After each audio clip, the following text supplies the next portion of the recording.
Hey guys, welcome back to the best half hour-ish of your day. Today we have an extra special episode for you guys because we have an extraordinary guest with us, and they are an expert in their field of science. Let's hit these boys with some. With science. Um, Emma, would you introduce yourself? Sure. So my name is Emma, and fun fact about me, I cosplay as Bill Nye the Science Guy on the weekends.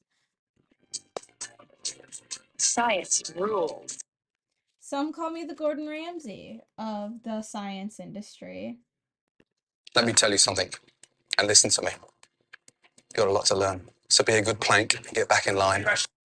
So pretty much I'm just fairly knowledgeable about all things science. And we are so excited to learn from you. You should be. I am. Good.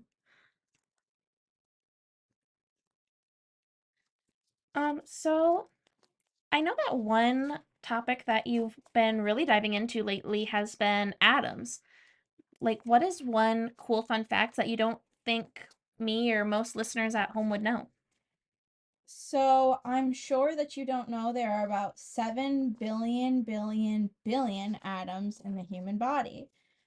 Out of these, 2/3 of them are hydrogen, a fourth are oxygen, and a tenth are carbon. Man, I know it is pretty crazy. It is.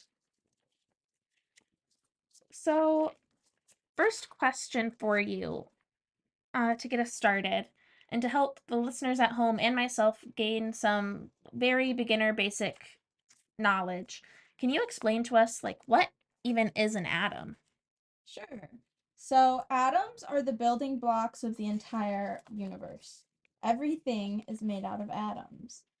Atoms are made out of protons, electrons, and neutrons. Protons are positively charged, and they live inside of the nucleus, which is at the center of the atom. Neutrons have a neutral charge, and they're also inside of the nucleus. But the electrons have a negative charge, and they roam outside of the nucleus. Molecule by molecule. Atom by atom. You know, all this talk of like nucleus and neutrons makes me think of Jimmy Neutron because I used to really like that show. Not a science fact, but I've never heard of it. you should watch it. It's not the best, but I like it. Is it science related? You could say so. Then I'll have to check that out. So, moving on, I can really see how you could be so intrigued by this. So now that we know like what atoms are, I already know like they're small. I mean, like they have to be if they make up everything. But I wonder like how small are they really? Because this past summer I went on a field trip with the student that I help in summer school as a para, and they were messing around with some microscopes and they could zoom in and see like cells and stuff. So if they just kept on zooming, would they be able to see an atom?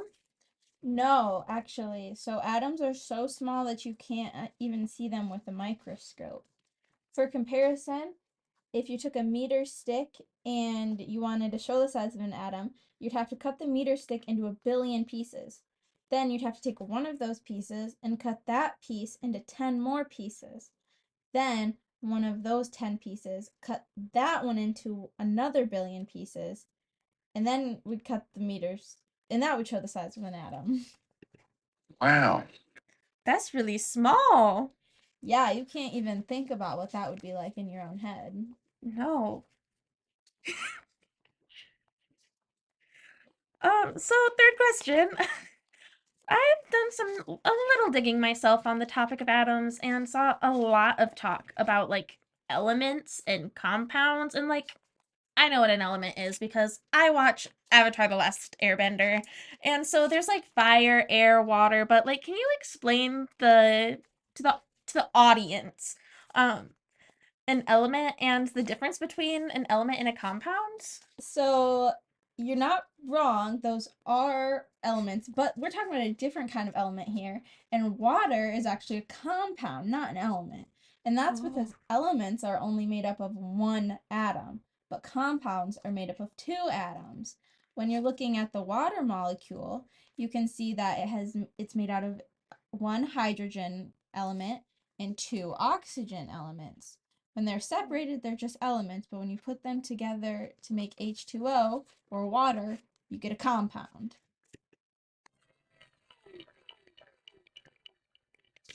I didn't know that. Well, now you do. Congratulations. Thanks, Emma. So I have another question for you. I'm looking at this periodic table of elements that you brought, and it's like really overwhelming and confusing if I'm being honest, because like it's just a bunch of squares with letters and numbers. Like, how am I even supposed to read this? I don't understand. Can you explain to me and the listeners, like, how do I read this and how do I get the information that I need out of it? Because it doesn't come with like a key, like a map or a graph. Yeah, so it's pretty easy, but let me break it down for you. So the elements are all on the periodic table and they are listed in order of increasing atomic numbers. So when we're looking at the periodic table, we see each little square has its own symbol in it, which is made out of one or two letters. And this tells us what kind of element.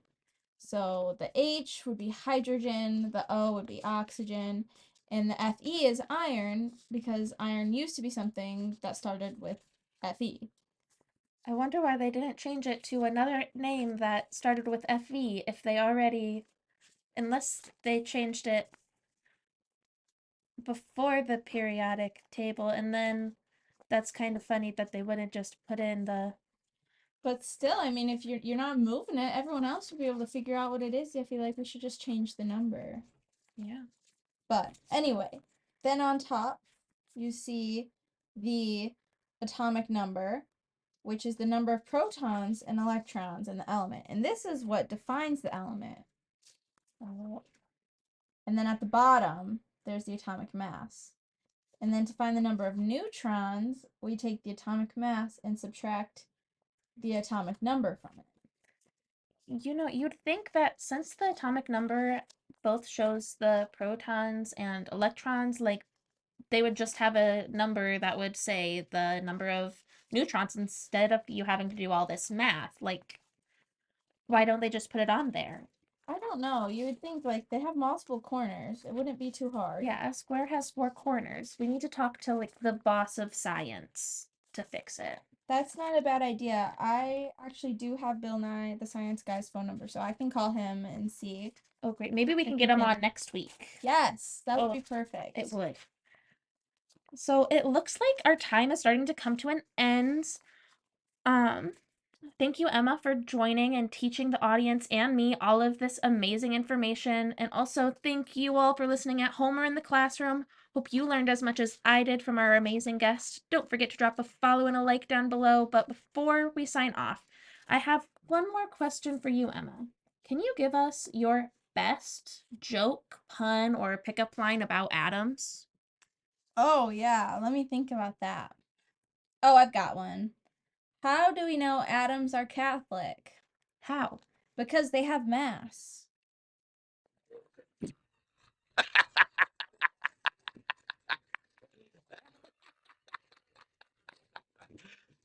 You serious? I am. That's great. I have one for you, too. I'd love to hear it. What did the atomic rhino do? What? An atomic charge. Yeah, boy.